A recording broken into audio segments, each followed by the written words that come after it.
Sejam bem-vindos ao AlgarCast, podcast do Grupo Algar. E agora inaugurando uma série nova, né, falando sobre o mercado imobiliário. E por que sobre o mercado imobiliário?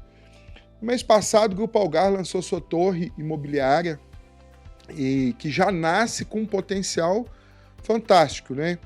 Dentro dessa torre, nós vamos ter Algar Empreendimentos, que faz administração de um portfólio de ativos já muito robusto, né? Um portfólio em 5 estados do país, já em mais de 140 cidades, né? São mais de 300 ativos que nós administramos em todo o país.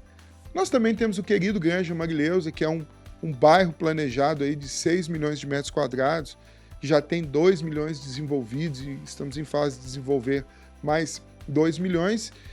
Temos também os nossos shoppings, né? Nós temos a Contec, que é um shopping aqui da cidade de Uberlândia, e o nosso querido Vila Viseu também, que é um strip mall aqui no Granja Marileusa, e isso tudo fica na administração do Grupo Algar, da nossa torre imobiliária. Meu nome é Fred, sou presidente da Algar Empreendimentos e do Granja Marileusa, e a gente vai bater um papo aqui com um time maravilhoso aqui da Polo, e vai ser uma série acima da média. Nosso objetivo aqui é subir o nível do conteúdo, é falar do mercado imobiliário, de como que nós podemos melhorar ainda mais esse mercado que é tão robusto, que tem tanta oportunidade, não só de ganhar dinheiro, mas também oportunidade de realizar sonho. Em especial, nós estamos aqui com a turma da Polo, que é uma imobiliária que eu, em especial, admiro muito. É uma referência, não falo de Uberlândia, mas do Brasil todo. Então, passar a bola aí para Manu e para o Rafa, para eles se apresentarem aí e contar um pouquinho da história deles aí, da história da Polo, né? Sou sócia e diretora da Polo, sou CEO atualmente, mas já passei por todos os departamentos. A Polo é uma empresa que tem 14 anos no mercado imobiliário de Uberlândia. Nós trabalhamos muito voltado para construção de negócios e ênfase aí nas vendas, né? E com nichos de loteamentos médio e alto padrão. Nós temos aí o Rafa representando o nosso comercial. Isso aí. Meu nome é Rafael Nogueira, muitos me chamam de Rafa. Eu sou diretor sócio da Polo. Minha parte hoje é a diretoria de vendas, né? Então, a gente está na alma do negócio. E antes desse cargo de diretor comercial, já fui gestor, já fui corretor na Polo. Estou nessa jornada há 10 anos e tirando toda essa casca corporativa, sou filho da Sônia, do Adegmar, noivo da Maiara e muito leal a Deus, aos meus amigos e aos meus sócios. Que legal, hein?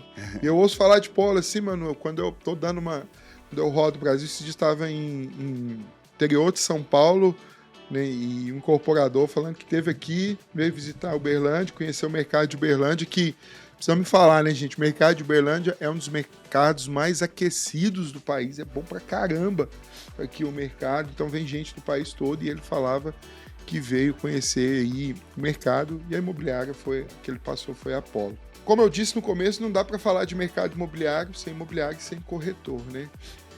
E aí pro Rafa, né, que hoje começou ali na base, né, Rafa? Foi Sim. Corretor, foi gestor, hoje diretor, sócio-diretor, né? Aí fica assim, Rafa, como é que se cria, né, gestores de alta performance? Não corretor, líderes de líderes.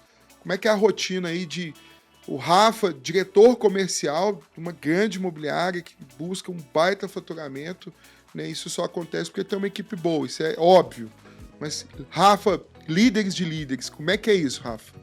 Vamos lá. Então, primeiro, a gente não tem a receita pronta, porque a receita ela muda todo ano. Então, até as pessoas, a idade dos gestores variam muito. Então, assim, para cada tipo de pessoa, a gente tem um tipo de método. Ou seja, a gente tem a nossa academia de líderes, os nossos processos polos, que a gente consegue treinar aí, desenvolver os nossos corretores até se tornar gestor, mas isso é no dia a dia. Então, primeiro passo que a gente fala é muito sobre a cultura. Então, a gente tem algumas culturas, a nossa cultura é muito forte. E é realmente, às vezes, a gente ouve do mercado, fala assim, gente, lá na Polo o pessoal é tudo doido. Eles rezam de manhã, grita no final do dia. E realmente é a nossa cultura, porque a nossa cultura é muito de energia, de credibilidade, transparência, resultado, sinergia. Então, unindo tudo isso, é o que a gente forma os líderes. É juntando a nossa cultura, o nosso processo de desenvolvimento e sempre trabalhando muito com pessoas. Então, a gente tem muito líder que a gente olha para a pessoa e fala assim... cara, você tem o espírito de liderança. Às vezes a pessoa não quer, isso aconteceu comigo. Eu era o corretor mesmo, aquele cara que gostava só de venda. Importava muito com o eu interno e pouco em desenvolver pessoas. Mas aí, graças a Manu, os outros sócios, foi me dando essa cutucada e me desenvolveu como líder. Então, a gente sempre fala que a gente está sempre mudando e cada vez mais a gente está mudando as nossas lideranças. Então, a gente tem gestor mais novo, gestor mais velho. Então, a gente se adapta muito com o que o mercado pede, né? Porque o nosso mercado, há 10 anos atrás, vendia de uma forma. Hoje, vende totalmente de outra forma. Então, a liderança, os corretores, tudo vai mudando. E a gente vai se adaptando, por isso que a gente vai conseguindo crescer no mercado. Vou te pegar até um gancho disso. Mano, dá para fazer cultura de empresa? Porque, bom, imagino que todos saibam que estão nos assistindo, a mão de obra do corretor, né? Ela é uma mão de obra de empresários que é uma mão de obra autônoma, né, Manu? Uhum. Dá para criar cultura, sim? Sim, com certeza. E, inclusive, esse é um fator essencial para o nosso resultado, Fred. A gente pega a nossa cultura muito baseado no nosso fit cultural. Então, a gente já percebe, se a pessoa não tem energia, propósito com o que está fazendo, transparência nos negócios, credibilidade acima de qualquer coisa, a gente já percebe que a cultura, ela espelha. E tá tudo certo. É uma cultura que ela realmente consegue trazer muita energia, construindo resultado, né, com solidez e uma perpetuidade também. Mas como é que fica a rotina disso, né? Porque a gente olha assim, né? A cultura, né? Como é que isso começa ali, né? Na cadeira ali do presidente, do Fernando, e ela vai descendo para a turma. Mas como é que você pega lá, Rafa, falou assim, né? Vários gestores com várias características diferentes, né? A pluralidade, ela no mundo corporativo, ela é rica, né? Sim. E ela, para a turma de DH, né?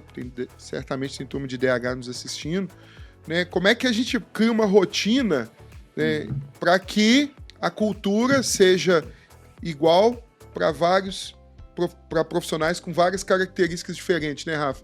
Porque a gente que é do comercial, né? Eu tenho um core assim, do comercial que é a minha principal característica.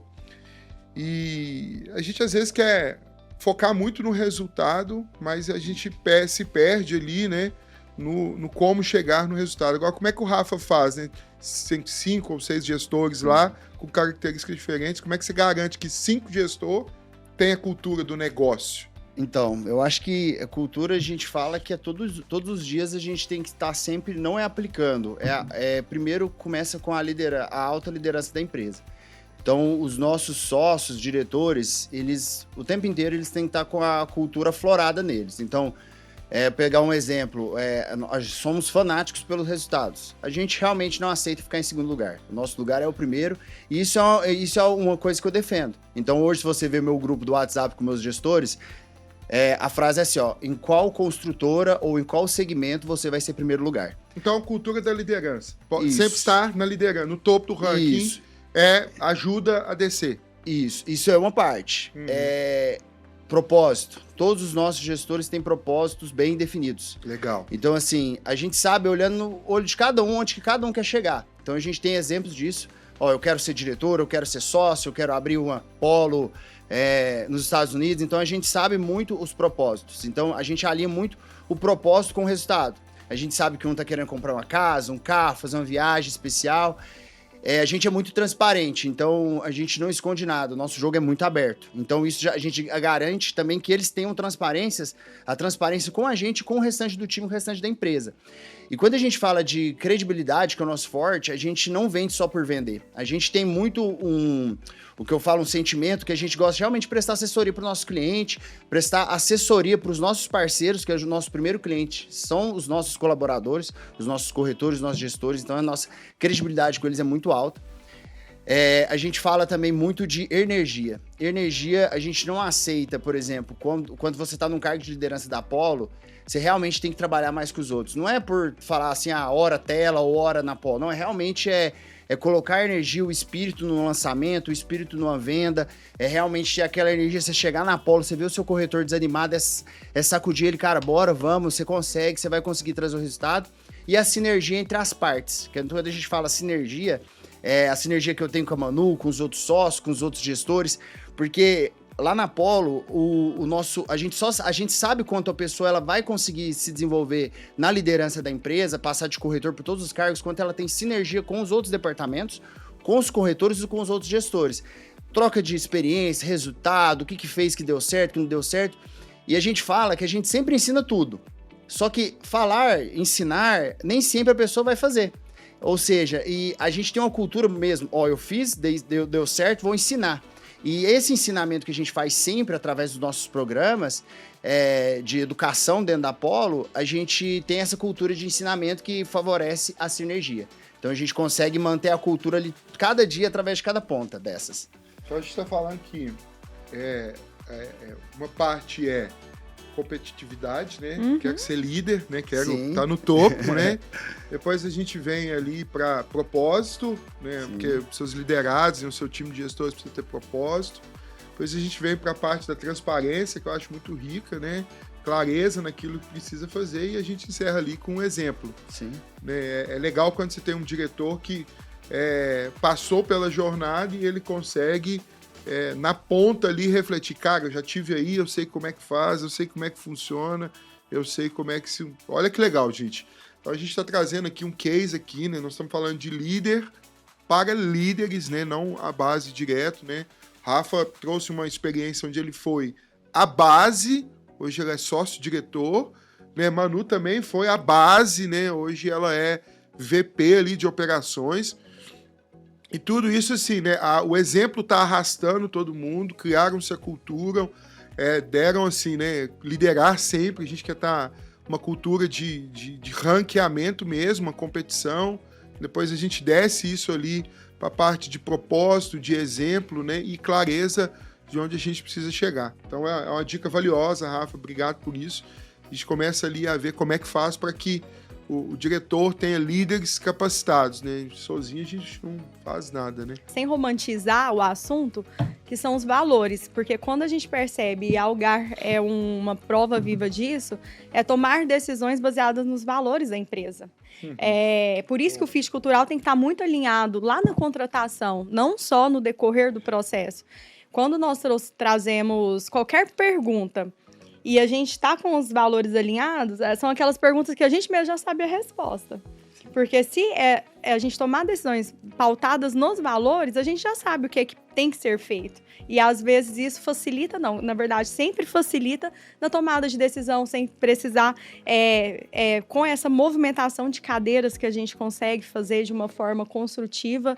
E hoje, por exemplo, nós temos um projeto, Fred, que ele é de líder sênior, Academia de Líderes Sêniors. E um ponto que a gente identificou em comum em todos é que todos esses líderes sêniors da Apollo começaram no mercado imobiliário lá.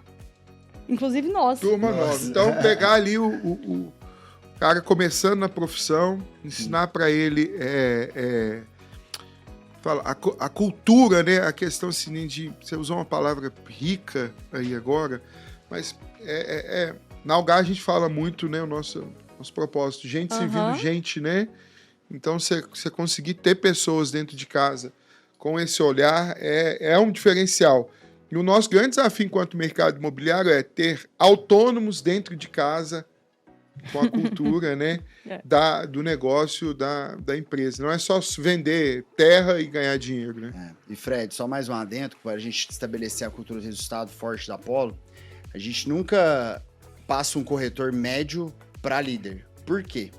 Porque quando você é um corretor médio resultado, médio fit cultural, média performance, você passa ele para líder, você eterniza o médio dentro da empresa.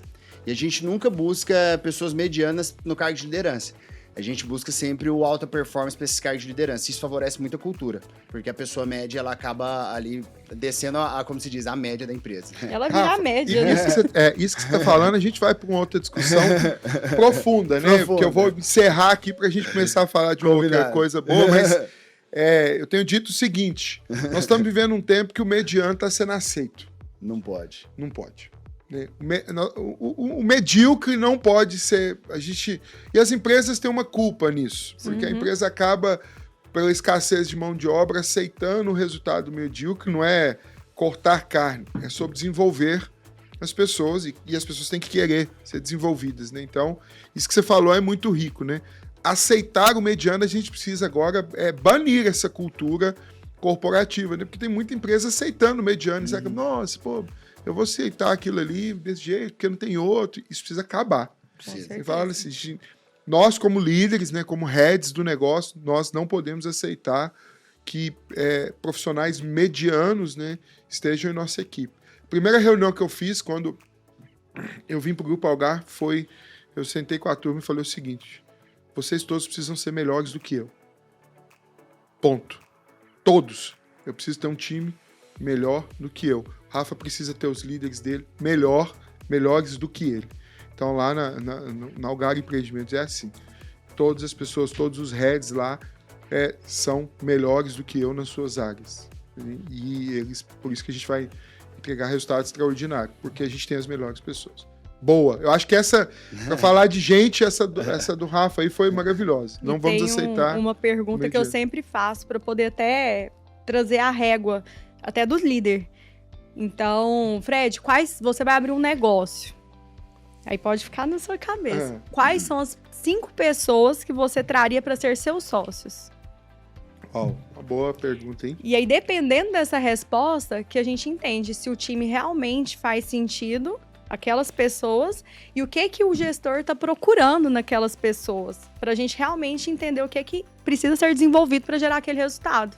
Porque aí você testa e analisa a visão desse gestor, desse líder, assim como também a performance não só de resultado do time, mas realmente de performance, se eles estão fazendo o processo para ser sócio dele, já que o nosso mercado é autônomo. E a gente fica bem satisfeito, assim, que geralmente já estão todos ali, né, muito próximos. Alguns ajustes a gente faz para poder realmente alcançar o resultado. Por isso que eu acho que a cultura do sócio tem dado tanto certo, né, Manu? Assim, porque o sentimento de dono, você não fica só no sentimento, fica no papel também. Exatamente. Né? Mas vamos falar agora, assim, do que a Apollo também é especialista, né, é referência, e de um segmento, assim, do nicho, assim, do mercado, né, que é a linha de loteamentos, né, terra. Como é que isso tá? A gente tem, para dar uma calibrada, assim, né, de como é que funciona. Você vai fazer um loteamento hoje. Aqui no Grande, nós temos um AAA aqui, então estamos planejando outro. Eu começo a planejar outro para lançar em 2027, 2028, 3 anos para frente. Felizmente, a nossa jornada de legalização é longa e a gente está num trabalho aí, num processo de como a gente ajuda isso a melhorar. Olhando para isso, né, o Rafa, que hoje está lá no front ali. Ô, Rafa, como é que vai caminhar? Como é que a pessoa vai querer num loteamento? O que você visualiza assim, daqui 3 anos? Qual que é o loteamento bom? Pensando como o comprador e o loteador. Preciso que você nos ajude com essas duas visões. O que vai ser bom daqui 3 anos? Depois a gente vai voltar para a realidade, para o hoje. Mas vamos olhar um pouco para frente. Eu tenho 4 milhões de metros quadrados de terra aqui no Grande. O que eu faço? O que vai ser bom? A pergunta é como loteador ou como consumidor? Pode começar por onde você quiser. A gente sempre fala, né? O corretor ele tem que saber perguntar para saber responder. Mas, enfim, pensando em consumidor, a nossa cidade está crescendo muito. Uberlândia está crescendo muito, você já está várias empresas vindo, vários bairros sendo desenvolvidos. Eu acho que vai mudar muito o consumo das pessoas daqui a um tempo. Então, as pessoas vão preferir morar em bairros onde que eu tenho uma infraestrutura comercial próxima, eu tenho escolas, eu tenho academias, eu tenho partes de serviços próximas do meu bairro. Ou seja, esse deslocamento de um bairro para outro, a partir do momento que a cidade vai crescendo, vai se tornando mais difícil e as pessoas vão repelindo mais. A gente tem exemplos, por exemplo, Ribeirão já acontece um pouco isso, a gente tem BH, acontece isso, Campinas, então... se tratando de um bairro planejado igual vocês têm, onde vocês atendem toda a parte de serviço, comércio, academia e bons condomínios, eu acho que vai ser o futuro dessas regiões. Então, se você for pegar todo o desenvolvimento imobiliário no país, o desenvolvimento imobiliário ele segue da seguinte forma: foi lançando um monte de condomínio e agora os condomínios estão investindo no quê? Eu estou investindo em serviços nas proximidades. Então hoje você vende não só o condomínio para dentro, o condomínio para fora. Então às vezes o cara faz um projeto fantástico e a hora que você vai ver não tem nada próximo, é só condomínio. Aí isso fica difícil, que a pessoa fala, nossa, vou ter que pegar meu carro, tem que andar 5 km, 6 km, 10 km. E a logística hoje ela é primordial. A gente fala hoje que a logística ela vende mais do que até o próprio produto, dependendo da pessoa, dependendo da localização. Então atenuar isso. O loteador, pro loteador que eu falo em específico, eu acho que cada vez mais o sarrafo de Uberlândia vai subindo, né? Então, vocês têm um produto fantástico, é o Porto do Granja, para mim é o mais atualizado do mercado imobiliário relacionado a condomínio de alto padrão. E é muito bacana isso, porque quando a gente vê vocês lançando algo, realmente rompendo várias barreiras, pegando um preço alto fala um preço assim, entregando um preço e um valor alto.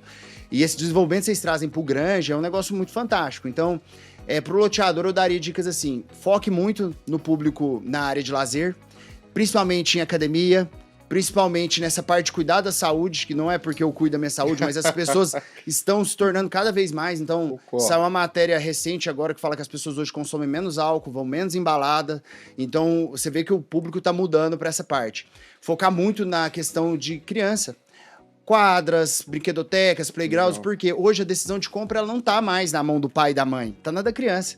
Se você levar um pai e uma mãe e a criança encantar no condomínio, tá vendido. Tá vendido. Então, focar muito nessas decisões. Antes os condomínios, eles focavam muito em áreas grandes, lotes grandes. Hoje, lotes de 360, 420, 450, são lotes bem aceitos, com a área de lazer encantadora, igual vocês têm, usando até o Porto do Granja como exemplo, é o que vende. Contato com a natureza é o que vende. Tudo isso é o que realmente hoje as pessoas buscam. Tem assim...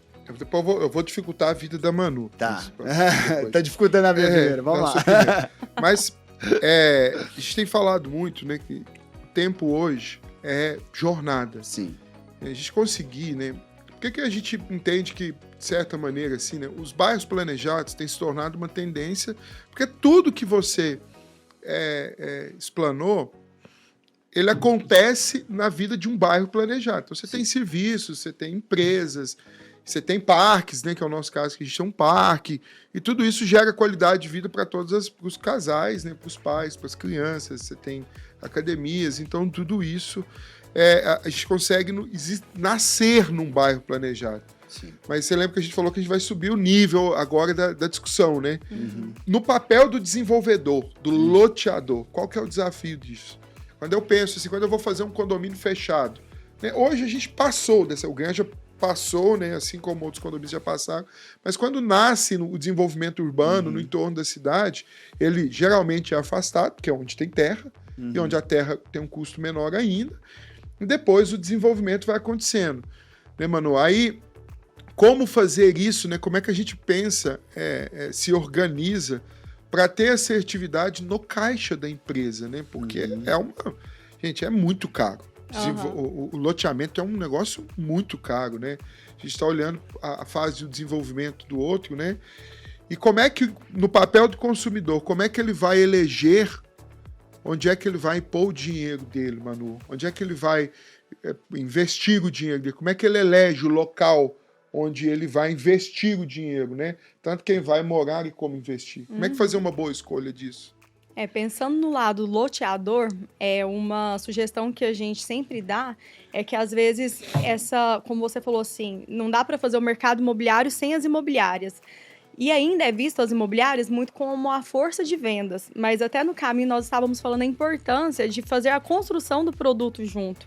Porque, às vezes, o loteador aplica um recurso muito grande financeiro e de energia em algo que não tem um valor percebido para o cliente. Então, entender de fato com as imobiliárias, que é quem está mais próximo à ponta, que tem histórico de resultado, o que realmente para esses clientes fazem sentido.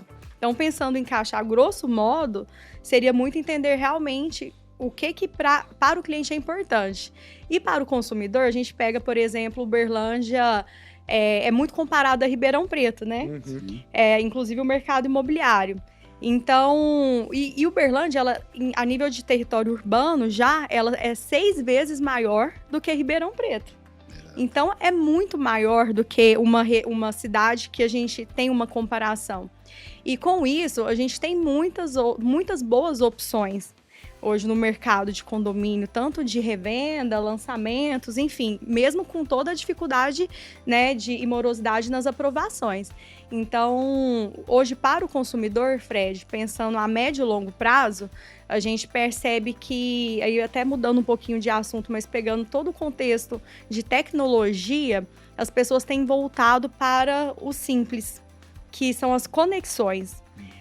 Então, os empreendimentos, os condomínios que de fato trouxerem essas conexões humanas, que é algo que a gente tem cada vez mais escasso e que faça uma boa gestão de tempo para as pessoas, porque hoje, se você fizer uma pesquisa em qualquer classe social, todo mundo tem escassez de tempo. E se o condomínio trouxer essa qualidade de tempo com a família, que seja ele sozinho mesmo, vai realmente conseguir atrair mais pessoas. Mas não é aquela conexão só do folder, não, que parece as famílias felizes, sorrindo, não. É aquela que realmente tem energia. Ontem, por exemplo, eu estava jantando com meu esposo e a gente estava falando um pouco sobre condomínios. E aí a gente falou assim, nossa, por que aquele condomínio parece ser tão diferente do outro? Sem citar nomes, a gente entendeu que um condomínio, ele é mais triste. Ele não tem conexão, não tem fatores que trazem essa conexão. E é valorizado, tá tudo certo. A pessoa chega, entra pra dentro de casa, faz seu esporte e pronto. E o outro, ele gera essa conexão. As pessoas parecem ser mais felizes. Qual que tem escassez, que tem o preço do metro quadrado mais valorizado? O que tem a conexão. E o outro, coincidentemente ou não, Fred, tem mais estoque ou alto índice de revenda com preço abaixo. Olha que rico. Vamos pegar esse ponto que eles trouxeram aqui. Primeiro ponto, né? Nós estamos vivendo assim, isso que a Manu falou sobre a quem o incorporador, o loteador deve ouvir. Né? É claro que a gente tem um monte de tecnologia hoje, inteligência artificial, que trabalha ao nosso favor. Você vai ali, contrata uma pesquisa que não é barato, para entender o mercado, traz números, traz bons insights e tá tudo certo. É isso. Mas você, incorporador, loteador, que não ouve a ponta para lançar um produto, você vai falhar. Isso é fato. É claro que você tem que ouvir as pessoas certas, né? Porque, de repente, você ainda encontra, quando você vai ouvir, né, certos profissionais, o cara vai chegar para você e vai falar assim, não, você tem que lançar a 1 metro quadrado barato, parcelado em 1000 vezes, para conseguir. Não é sobre isso. Isso também passou. Então, pega, é o básico, né? Esses dias, assim, tem algumas coisas do básico que fazem sentido ainda fazer. Essa é uma delas. Tenha bons profissionais para te auxiliar. Você não precisa pagar uma imobiliária do know-how da Apollo para te auxiliar. Eu vou lançar um produto. O que vocês entendem que dá match? Palavrinha do momento, match. Então, ouvir as pessoas certas. E se você, incorporador, loteador, não está ouvindo o mercado, você acha que você é tão bom assim, você vai errar. Não nasça um produto sem ouvir o mercado. Aí a Manu falou um negócio interessante, né? Sobre criar conexões dentro do condomínio humanas. Nós vamos abrir um parque aqui agora. Um parque de 260 mil metros quadrados. Aí a gente pode muito bem abrir um portão ali, abrimos um parque. Como é que nós fizemos essa jornada? Primeiro nós vamos ouvir o morador do Granja, né? O nosso time de marketing, capitaneado aí pela Renata, fez uma bela pesquisa ouvindo o morador. O que o morador espera?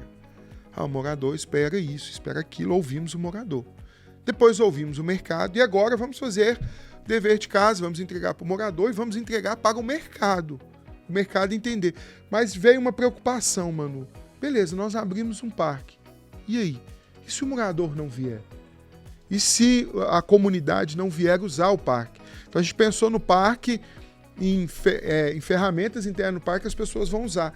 E para criar conexões com os condomínios, né, que você falou muito bem, o que nós fizemos? Nós pegamos a associação dos moradores, juntamos as associações dos condomínios, né, a gente tem entregues aqui, 1, 2, 3, 4, 5 condomínios horizontais entregues, né, são 5, são 2, são 5 condomínios entregues.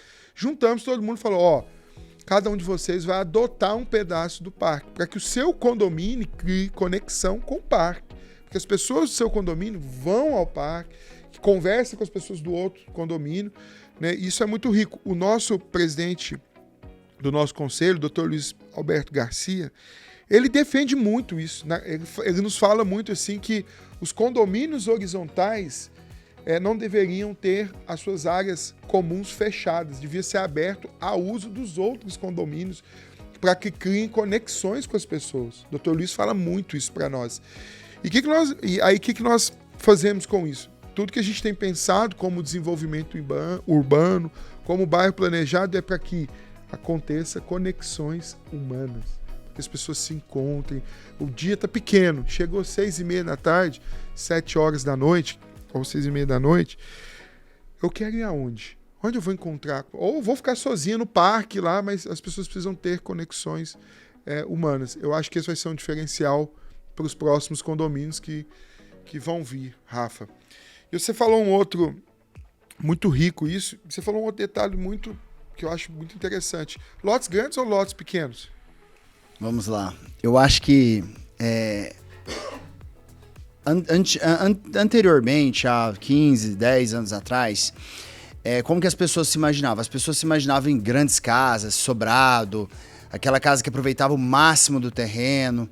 E hoje eu vejo que o comportamento do mercado mudou. Ainda tem clientes que optam por casas grandes, 700 metros construídos, em 2 terrenos, 3 terrenos. Mas o que eu tenho notado é que as pessoas têm preferido casas menores, térreas, uma vida mais compacta. Por quê? Porque hoje tudo é tempo, né? Então, se eu tenho uma casa maior, mas não sou eu que cuido. Mas eu vou ter um gasto maior de tempo, curadoria dessa casa. E as pessoas hoje resumem mais. Então, a gente está muito na onda dos apartamentos compactos, por exemplo, dos terrenos mais compactos. Então, hoje, eu acredito que o mercado ele tende para ser terrenos menores dentro do perímetro urbano. Quando a gente fala um condomínio de campo, igual a Manu citou, sim, vão ser lotes maiores, porque a pessoa vai dar valor em outras coisas. Um paisagismo mais elaborado, um jardim, às vezes até um lago artificial, alguma coisa do tipo. Então, hoje eu apostaria, um loteador, eu apostaria em lotes ali na média de 400 metros. E uma coisa que você falou do parque, só para contemplar, vocês fizeram o primordial para criar essas conexões com as pessoas. Vocês criaram um espaço. Vocês criaram um espaço. A partir do momento que você cria um espaço onde que eu consigo levar minha criança, praticar uma atividade física, as pessoas vão ir. Então, eu acho que vocês já deram o start e isso vai acontecer em breve. Tenho certeza que vai ter muitas conexões rolando lá no parque de vocês. Tem um outro fator que é interessante, né, que o Rafa citou. E a Manu pode falar um pouco sobre isso, né? Nichar, né?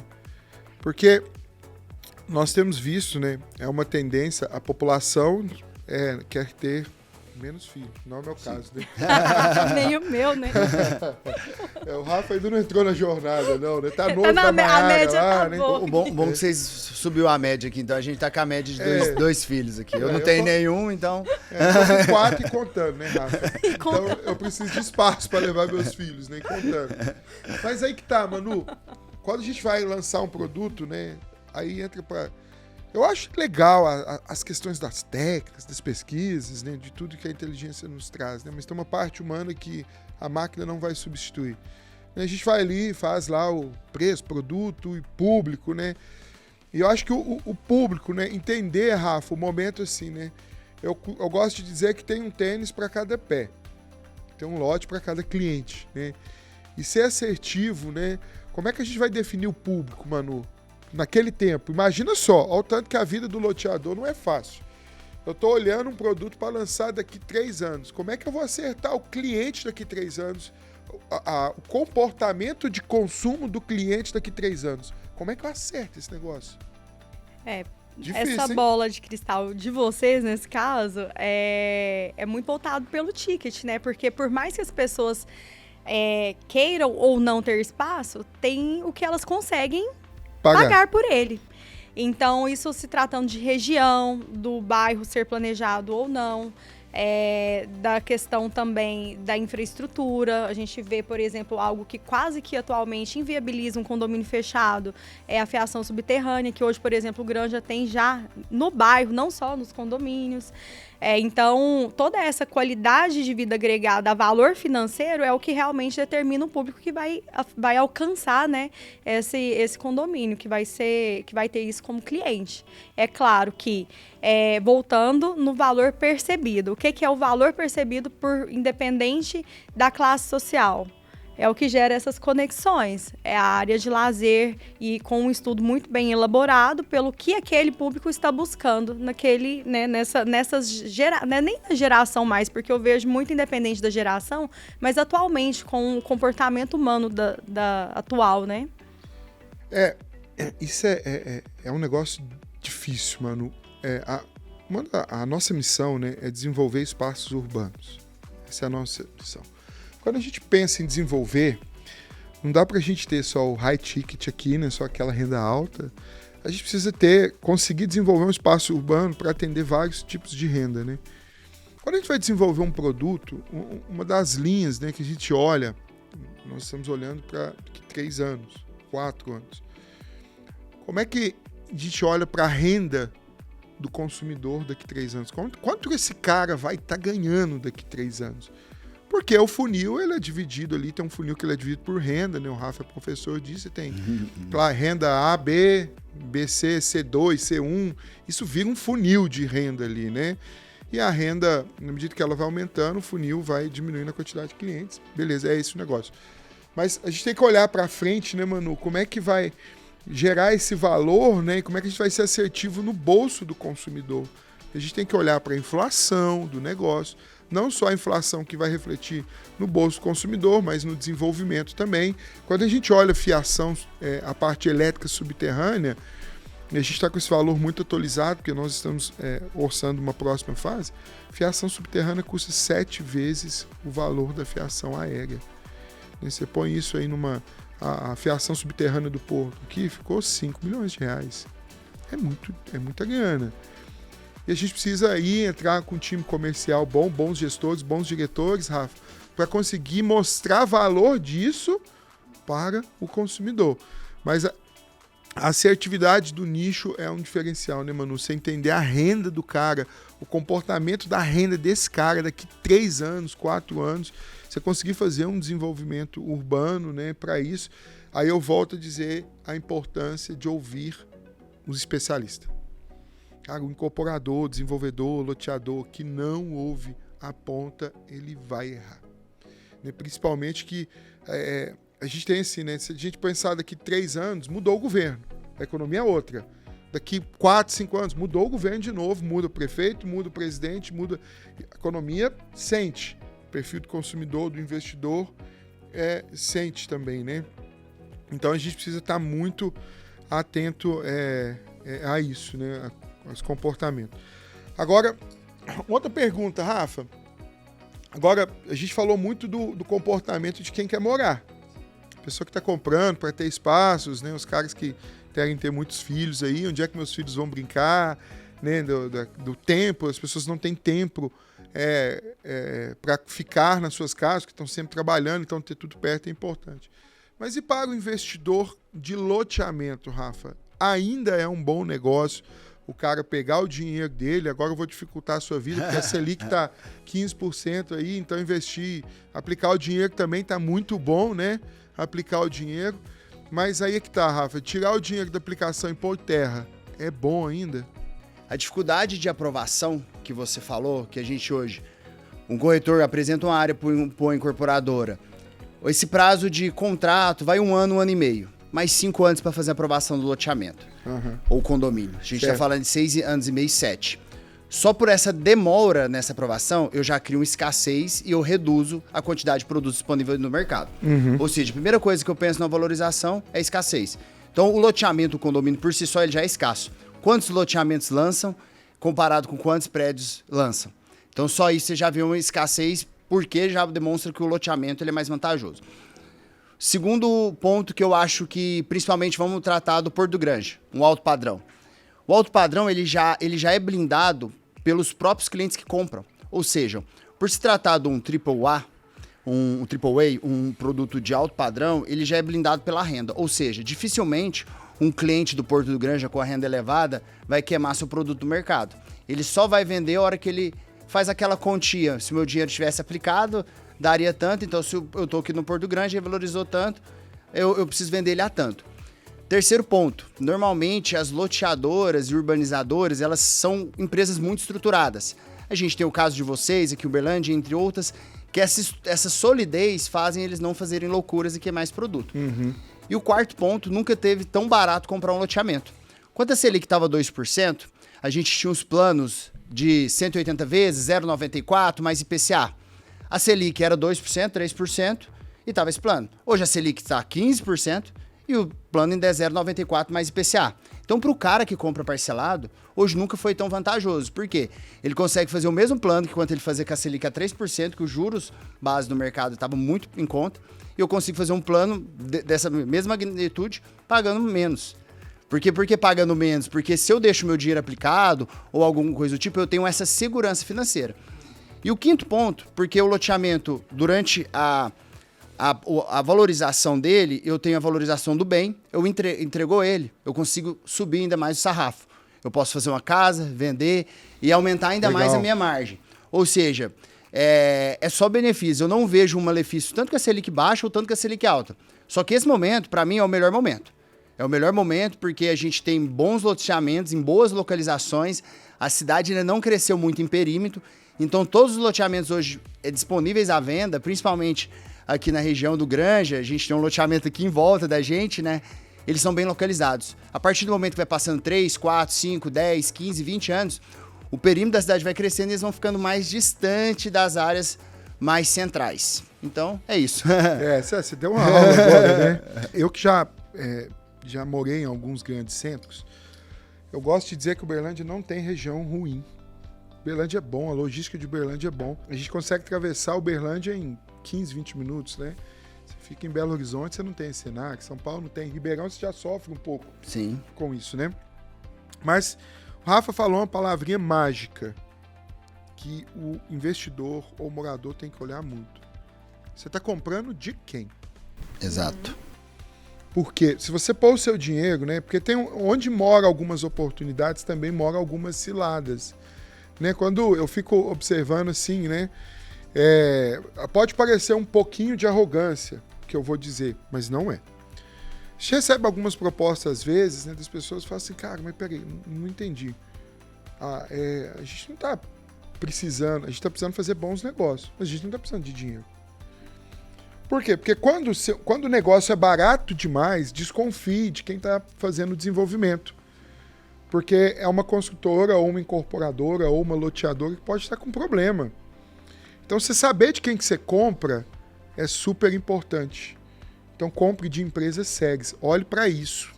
Tá? Porque onde há desespero, há perigo. Então, saiba onde é que você vai pôr o seu dinheiro. E Fred, só completando, uma vez eu fui numa palestra do Florian, que foi um dos cabeças do BTG no início, ele fala assim, ó, não compre de empresas que sacrificam sua margem em prol de venda. Ou seja, você pegar aquela empresa que está sacrificando margem só para entregar, com certeza pode ter dois problemas, ou não entregar, ou entregar com 90% aí abaixo do que prometeu. Então tem que ter muito essa cautela também nesses aspectos. Às vezes nem sempre o barato é bom e nem sempre o bom é barato. Então a gente sempre fala isso porque todo produto do mercado imobiliário que a gente vendeu, que teve a maior valorização hoje, eram produtos que quando o investidor olhou, era muito caro, era realmente acima da média de metro quadrado do mercado que o mercado trabalhava. Só que hoje, se a pessoa for ver, são os produtos que mais valorizaram. Por quê? Eram produtos escassos, que poucas pessoas compraram, poucas pessoas no sentido que estava na mão de poucas pessoas, então poucas pessoas estavam vendendo. Então isso fez a margem para o investidor, a valorização, até para quem está comprando para morar, quer ver seu imóvel valorizando. Fez ficar muito rentável. Então, e eram produtos acima de preço de metro quadrado trabalhado na cidade. A gente cita N exemplos no nosso dia a dia.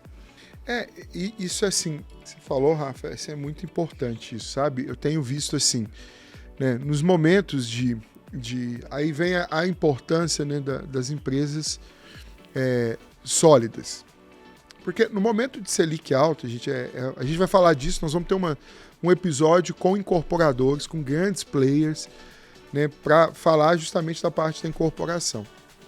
Mas pegando um gancho no que o Rafa disse, isso envolve todo o mercado como um todo, Selic alto, gente, o custo do dinheiro para quem precisa de banco para desenvolver, ele sofre, né, porque ele vai comer na margem dele. Então, se o cara está sacrificando margem para vender, acenda uma luz. O Rubens Menin, que é um dos maiores empresários da construção civil do mundo hoje, ele fala que a partir do momento que você está fazendo disposição de carteira maior do que a sua margem bruta, que a gente vê muito esse cenário, né? Margem bruta da incorporação 30%, 35%. O cara está fazendo 30% de carteira no vertical, você vai quebrar, porque você está emprestando mais do que o seu lucro líquido para um cliente que pode ser que não te pague.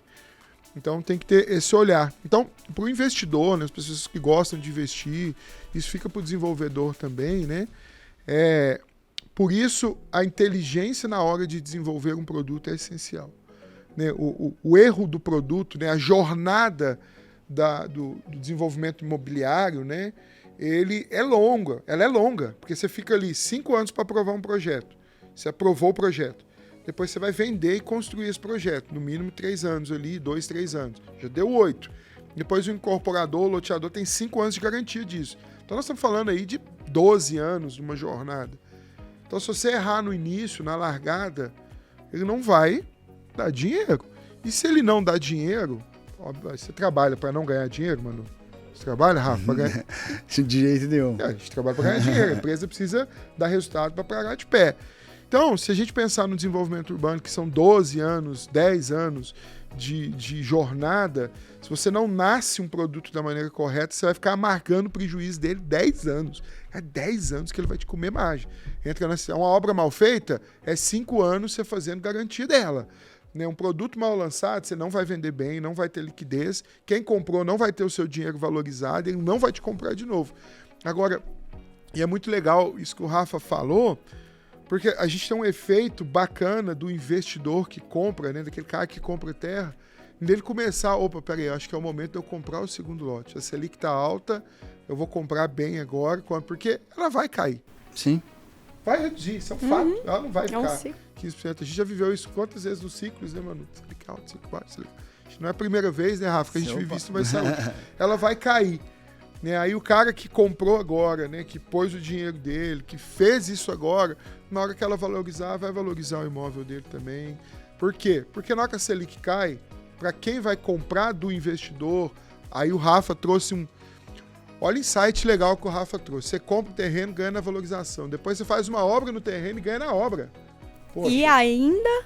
um fato que a gente leva para o cliente, que como o aluguel aumentou em 30% aqui em Uberlândia, a procura por aluguéis faz uns 2 anos que a gente está numa linha, Fred, de além de vender o terreno, ele faz a construção, então ele ganha ainda na valorização dessa parte da construção, aluga uma casa em condomínio, que tem uma solidez de investimento muito grande, porque geralmente a pessoa não aluga uma casa em condomínio para um contrato de 1 ano, ou é um perfil de cliente inadimplente, com inadimplência alta. Então ele consegue ter essas 2 questões dentro do condomínio fechado. E se tratando de bairros abertos, né, na questão de investimento de terreno, a gente tem tido também uma demanda, gerando essa demanda, na verdade, muito grande de BTS. Então, é de ponta a ponta, realmente, a valorização e o retorno desse investimento. Independente do nicho que ele trabalha, que antigamente a gente trabalhava muito só a locação ou a rentabilidade ou a valorização nos apartamentos, mas hoje nos imóveis maiores, isso a gente consegue trabalhar de uma forma muito fluida com os investidores. Olha que legal essa jornada, hein? Você compra a terra, ganhou na valorização da terra. Aí você vai lá, isso acontece muito dentro de condomínio fechado, porque é um cliente mais capitalizado, né, Manu? Aí o cara vai lá, constrói uma casa que ele pode vender e ganhar na construção, ou ele faz uma locação aí. Então o cara comprou a terra num preço competitivo aqui, terra valorizou.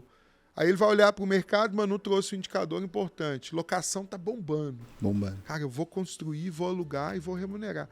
Se amanhã a venda der uma bombada, eu posso vender e fazer um outro negócio. Aí essa jornada, ela é muito importante. Bom, eu vou dar uma resumida aqui no nosso bate-papo, né, para depois passar aí para o Manu e o Rafa fazer o encerramento. Nós falamos no início ali, né, de como no nosso mercado imobiliário, né, não existe mercado sem imobiliária. Mercado imobiliário não existe sem imobiliária, sem o corretor. Então o Rafa trouxe ali boas dicas, né, na cadeira de diretor, né, de sócio-diretor dele, de como que ele lidera e como ele constrói cultura para os seus times de gestores, que logo constroem cultura para a sua base, que mesmo sendo autônomo, ela constrói essa cultura, né? Ele nos trouxe dicas de como faz isso através de transparência, né?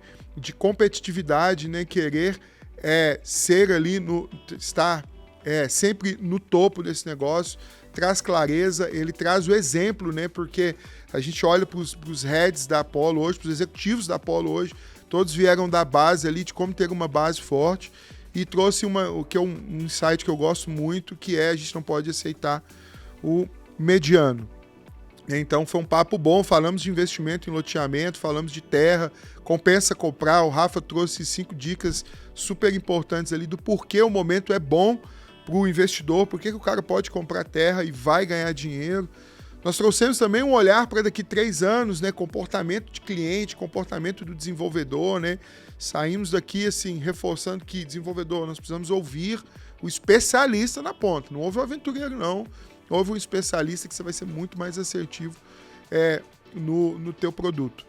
Manu e Rafa, obrigado, assim, foi maravilhoso o nosso bate-papo, né? Eu acho que é isso, a gente precisa subir a régua, não podemos aceitar o mediano, né, Rafa? Então a gente precisa subir a régua do podcast também para trazer boas discussões, bom assunto. Eu acho que foi rico para o mercado, não só para a Apollo, não só para Algar Empreendimentos, mas foi rico para o mercado, o nosso bate-papo. Então, passar a palavra para vocês encerrarem aí para nós esse bate-papo. Isso aí. Obrigada a nós, ao convite. É sempre um prazer, né, a gente poder construir esse mercado juntos há tantos anos, né, Fred? Isso aí. E principalmente ao lado de uma empresa com valores, né, que a gente respeita tanto, que é credibilidade, não anoitece e amanhece. E vai acontecer aí por muitos anos, se Deus quiser. Ficamos muito felizes aí com essa virada de chave, né? Porque sempre é importante fazer essas movimentações e a gente percebe isso aqui no Granja, subindo o sarrafo cada vez mais, a movimentação que vocês fizeram aí recentemente com a criação, né, o desenvolvimento dessas empresas para o lado do mercado imobiliário, para a gente nos dar mais pista ainda e vontade de querer estar junto com vocês, hoje e sempre, né? Show. Sim. Obrigado pelo convite. Também obrigado ao Algar aí, junto com Granja Marileusa, né, por acreditar na nossa cidade desde muito tempo e agora desenvolvendo tudo que está desenvolvendo. Realmente, eu acredito que o Granja Marileusa é um case de sucesso, tanto nacional, porque a gente vê falar dele do bairro planejado em vários podcasts, em várias palestras. E para você investidor ou para você consumidor final, né, morador, invista em loteamentos, porque eu tenho certeza que naquela frase de avô, né, quem investe terra não erra. Então a gente fala que a sabedoria e a experiência dos avós é o que manda, é o que forja a nossa sociedade. Eu acho que realmente é isso. Eu acho que a gente tem que investir muito em loteamento, muito em terra, em condomínio. E aos loteadores, né, continue acreditando nessa cidade, continue acreditando em Uberlândia, que Uberlândia só cresce e nunca vai parar, dependendo principalmente da nossa força de vendas. Estamos aí para suprir todas as demandas que vocês trazerem para a gente de produtos. Show de bola, gente. Obrigado. Obrigado, Fred. Aguardem o próximo episódio aí da série do mercado imobiliário. Vamos falar muito sobre isso. Vem coisa boa, bom conteúdo, para a gente ter aí um mercado competitivo, bom, sólido, Uberlândia ainda tem muito para crescer e a gente ainda tem muita coisa para fazer. Obrigado e até a próxima.